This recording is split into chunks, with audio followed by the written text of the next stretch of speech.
Hello, human design enthusiast.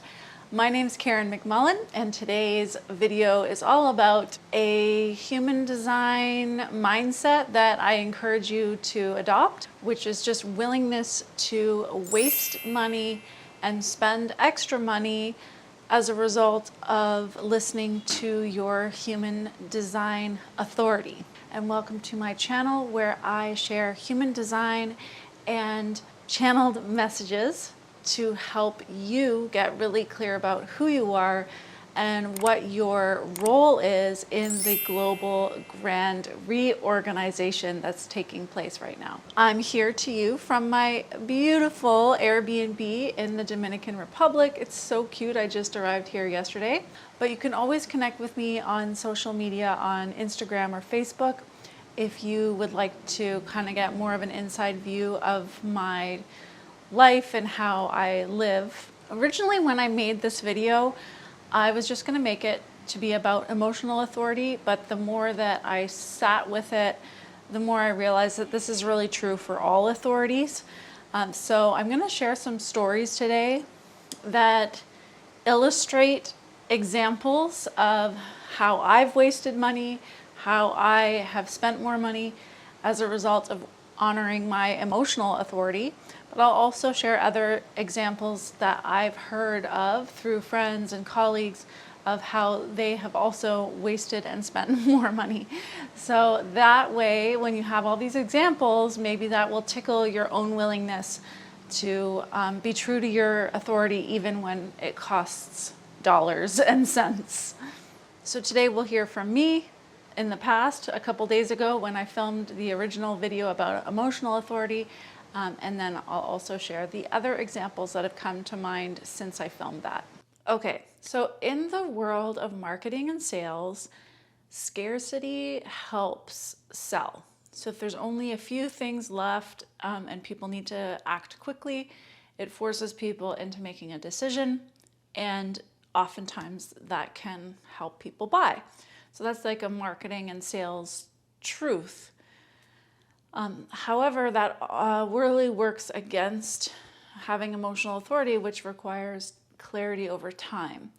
So it doesn't work well with oftentimes the way that people like to sell. And more people are becoming conscious of this, and it's becoming less common, especially like in the spaces I'm a part of, to create time scarcity. But it's still a reality. Sometimes there are things that there's just only a few of them, and once they're gone, they're gone. So those kinds of scenarios can be seductive and also nerve-wracking for people with emotional authority who need time to get clear. The reason why I was inspired to create this video is because of something that I experienced this weekend. I was attending the Calgary Salsa Congress, which is like a big event for salsa bachata dancers, where part of it is about a competition and showcasing professional dancers. But the part that was interesting to me was there's workshops during the day, and then at night there's social dancing. It's a big event. It's at like a nice hotel downtown. It cost, I think, $262 for the weekend. So I registered. I was really excited about it. And then I went out on dancing on Thursday night. They had a pre-party. I had so much fun, but I woke up early. Like I got to bed at like 3 a.m. and I woke up at 8 or 9 a.m. So I only got like 5 or 6 hours of sleep. I spent the day with my friends. We had a really great time. And by the time it came time to go to the social, which doesn't start till 11 or 12 p.m., I just was in bed sleeping. I thought I would have a nap, but I missed it. I missed the Friday night. So I was kind of disappointed in myself. But again, I was following my body and how I actually felt. Saturday, I went to the workshops and I felt very nervous. I felt very uncomfortable. A lot of emotions were stirred up in me just from being in that environment.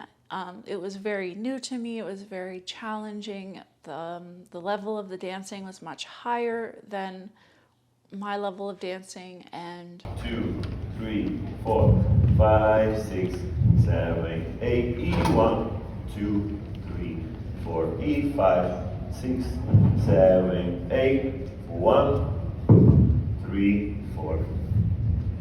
Same thing for this one. I just didn't feel comfortable. So I did go out on the Saturday night, and it was a lot of the same, a lot of discomfort. Like my first dance, someone stepped on my foot and I cried. I arrived and everybody was extremely formally dressed and really polished in their appearance, and I felt really out of place. A couple ladies in the bathroom commented on my pants. They're like, "Oh yeah, you look so good. You're so beautiful." And I started to cry. So I was not really in the right mood to be there. But I really wanted to like experience this thing. I was really excited about going to it, and so I was putting pressure on myself to enjoy myself. But all my insecurities were coming up. So, and anyway, by 2 a.m. I left.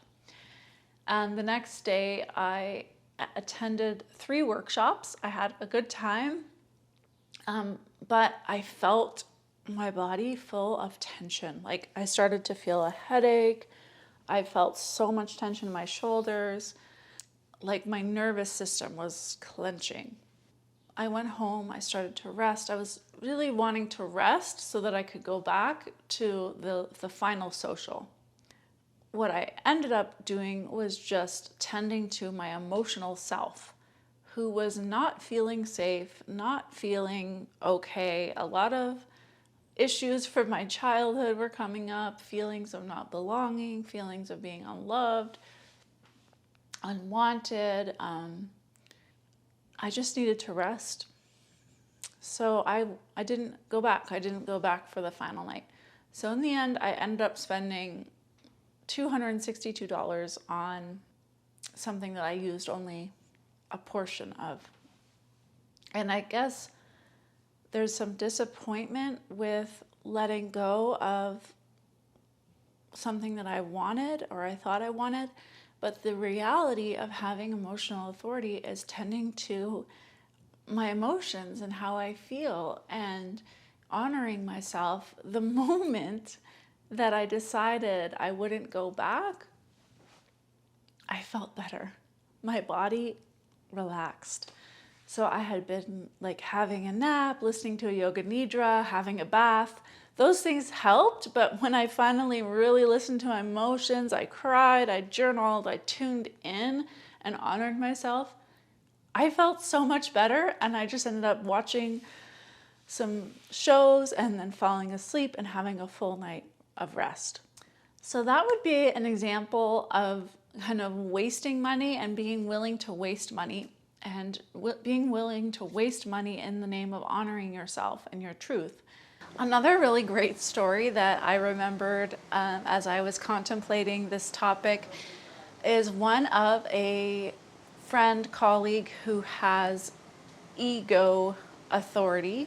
They are a projector, and this person was going to book an expensive trip to Peru and had booked the flight. It cost probably $1,000 or more and arranged the trip and everything. The day came to actually go, and there was no will to go to the airport. There was no will to actually do the trip. That, like, in the moment, the willpower was not there, and they didn't go. So, I mean, I think that just takes a huge amount of faith and trust and non-attachment to waste that money, and also like the hopes that would have gone into the planning of that trip. Another friend, a manifesting generator who has sacral authority, she would describe how she would always, like, if she felt a yes in the moment, she would go ahead and like buy concert tickets, for example. But then if the night of the concert came and she no longer felt like going to the concert, and she just didn't have the life force available for the concert, it was an she just wouldn't go. So she would be okay with buying tickets because you have to buy them in advance, and then just letting them go if she didn't have the energy for it in the moment. And when she was describing this to me, she was so happy. Like she just was gleefully telling me about how she approaches decision making from her human design, and that she's totally okay with sacrificing that money. Another story I wanted to share is about making an investment. So I have an amazing mentor. Her name's Melanie Ann Layer. You can look her up. If you do ever end up wanting to buy one of her programs, please ask me for my affiliate. Melanie received a download to offer something for 10 people for $10,000. She didn't even know what it was going to be at the time when she put it in front of people, but the whole point was that it was a download, and she was trusting in potentiality, and that she would eventually know what it was, and that the people who were buying it were just going to come into the container from a place of faith. So I had heard about this, I was there, and I didn't feel anything about it. I wasn't interested, I didn't feel like it was for me. So then she opened up some spots at $15,000 for, again, something that was unknown. Now, that might sound really weird to you, but if you were a part of her container, you would understand that, like, as her client, I've been working with her for like maybe 8 months at that point. I know what she offers is golden. She has built a lot of trust with her clients. So the people that she's offering this to, she already has a relationship, and there's a trust, and there's an understanding of the quality of what she provides. And so there's trust and faith there. So when she offered the $15,000 offer, I received like a head to toe chills all through my body. I felt like, oh my gosh, I don't know if this is emotional authority, but this is having like an electric shock go through my body.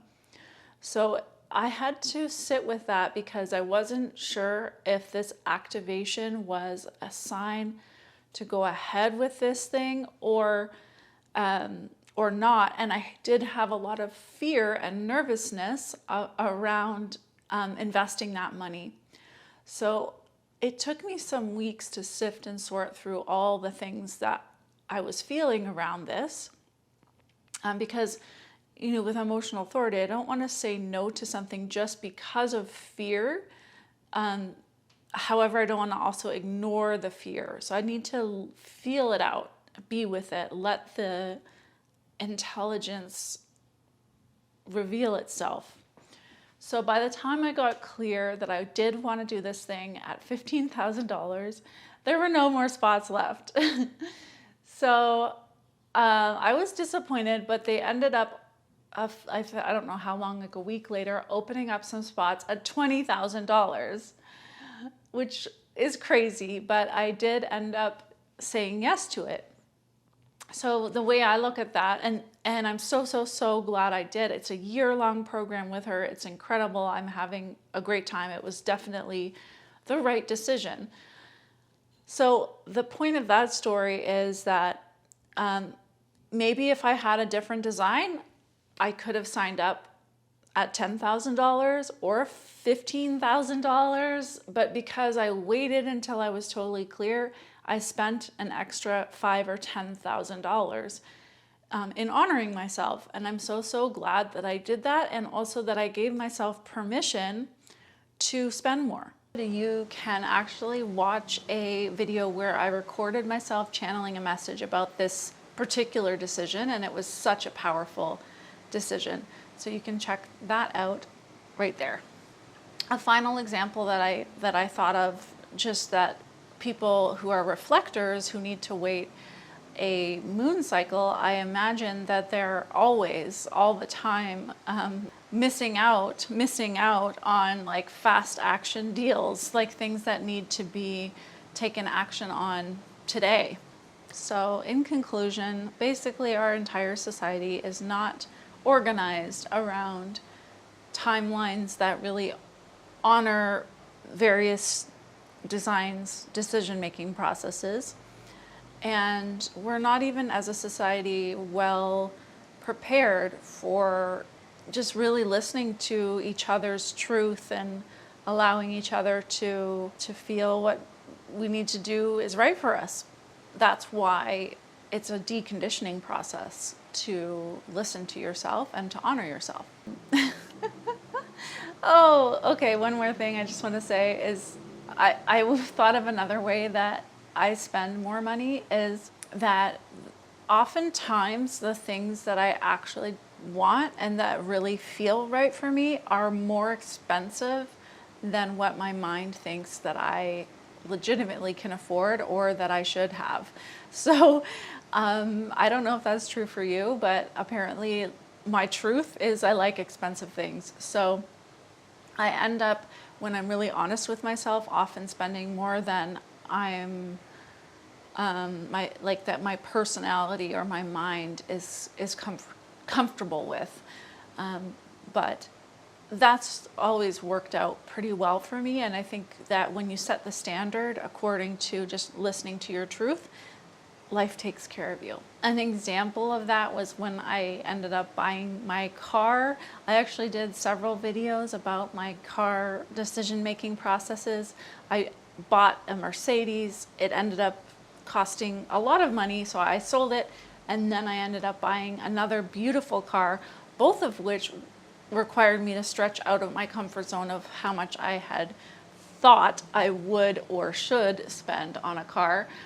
But they were absolutely correct, like correct to use a human design lingo. They were the right choices for me, and I was really happy with my decision making.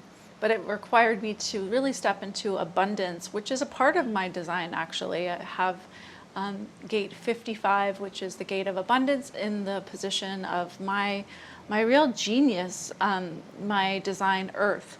So in case that makes any sense to you, but I'm meant to be materially abundant, and stepping into, spending that money is really being true to myself. So I hope this gives you some permission to spend more money and waste more money. And I'd love to hear how that resonates for you, and maybe some stories or examples of you being willing to spend or waste money in the name of your design. Or maybe that makes you cringe. But either way, thanks for watching. Also, FYI, there's an entire playlist about emotional authority here on my channel. Next time I see you, I will be in the Dominican. I'm so excited. I fly out tonight. Bye.